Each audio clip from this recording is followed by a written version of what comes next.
కర్నూలు జిల్లా మొత్తానికి త్రాగునీరు అందాలంటే ఏకైక మార్గం గుండ్రేవుల ప్రాజెక్టు.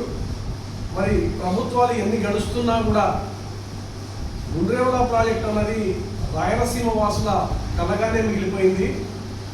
తుంగభద్ర నది మీద దాదాపు 31.90 టీఎంసీల నీళ్లు కేసీ కెనాల్ ద్వారా కడప వరకు, మరి ఈ తుంగభద్ర నది మీద సుంకేశ్లో ఎక్కడైతే ఆనకట్ట ఉందో అక్కడి నుంచి కడప వరకు కేసీ కెనాల్ పరివాహక ప్రాంతం అంతా వాడుకోవడానికి వీలుగా 31.90 టీఎంసీల నీటిని మరి రాయలసీమ ప్రాంత వాసులు వాళ్ళ తాగునీటి అవసరాల కోసం వినియోగించడానికి కేసీ కెనాల్ నిర్మాణం చేపట్టారు. అయితే ఇది బ్రిటిష్ కాలంలోనే జరిగినటువంటి ప్రక్రియ. ఆ తర్వాత ఎన్ని ప్రభుత్వాలు మారుతున్నా కూడా మరి కరెక్ట్గా రాయలసీమ ప్రజలకు త్రాగడానికి నీళ్లు కానీ లేకపోతే సాగునీరు కానీ లేనటువంటి పరిస్థితి ఉంది. మరి రాయలసీమలో మరి ముఖ్యంగా కర్నూలు జిల్లాలో దాదాపు 5 నుంచి 6 నియోజకవర్గాల్లో త్రాగునీరు అందాలంటే గుండ్రేవుల ప్రాజెక్టు మాత్రమే పరిష్కారం.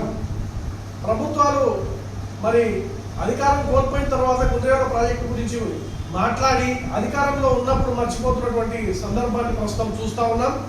అయితే కర్నూలు ప్రగతి సమితి శ్రీహర్ష ఆధ్వర్యంలో రేపు మరి ఇదే గుండ్రేవుల ప్రాజెక్టు ఏ నియోజకవర్గంలోకి అయితే వస్తుందో అదే కోడుమూరులో జలసమర దీక్ష పేరుతో గుండ్రేవుల ప్రాజెక్టు సాధనే లక్ష్యంగా మరి దీక్షా కార్యక్రమాన్ని ఏర్పాటు చేశారు.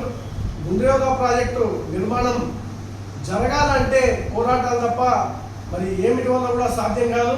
ప్రభుత్వాలు తలను వంచాలా, మరి గుండ్రేవుల ప్రాజెక్టు సాధ్యం అవ్వాలంటే పోరాటాల ద్వారా మాత్రమే సాధ్యం. అది మరి అందులో భాగంగా శ్రీహర్ష గారు పెట్టినటువంటి కార్యక్రమానికి మరి ఐక్య సంఘాలుగా మేమంతా కూడా విద్యార్థి సంఘాల నాయకులం సంపూర్ణంగా మద్దతు తెలుపుతా ఉన్నాం. ఎందుకంటే ఇది పూర్తిగా కర్నూలు జిల్లా తాగునీటికి సంబంధించినటువంటి అంశం కాబట్టి మరి ప్రతి ఒక్కరు కూడా చేయి కలిపి గుండ్రేవుల ప్రాజెక్టు నిర్మాణం చేపట్టుకోవాలా.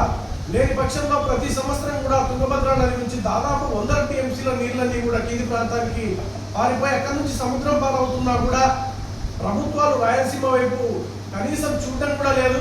మరి గుండ్రేవుల ప్రాజెక్టు నిర్మాణం పూర్తయితే దాదాపు 10 నుంచి 15 లక్షల మంది జనాభాకు తాగునీరు, మరి వేలాది ఎకరాలకు సాగునీరు అందేటువంటి అవకాశం ఉంటుంది. కాబట్టి గుండ్రేవుల ప్రాజెక్టు ప్రభుత్వం తక్షణమే నిర్మాణం చేపట్టాలా. గతంలో ఇదే తెలుగుదేశం పార్టీ మరి ఇదే ముఖ్యమంత్రి నారా చంద్రబాబు నాయుడు గారు గతంలో పునాది వేసినటువంటి సందర్భాన్ని కూడా రాయలసీమ ప్రజలు మర్చిపోలేదు. మరి దాన్ని మరొకసారి ఆంధ్రప్రదేశ్ రాష్ట్ర ప్రభుత్వం, కూటమి ప్రభుత్వం తక్షణమే నిర్మాణం చేపట్టి రాయలసీమ ప్రజలకు న్యాయం చేయాలని చెప్పేసి ఈ సందర్భంగా తెలియజేస్తూ మరి రేపు జరుగుతున్నటువంటి దీక్షకు సంపూర్ణంగా మద్దతును తెలుపుతా ఉన్నాం. మరి నా పేరు రవికుమార్, రాష్ట్ర అధ్యక్షుడిని రాయలసీమ విద్యార్థి పోరాట సమితి.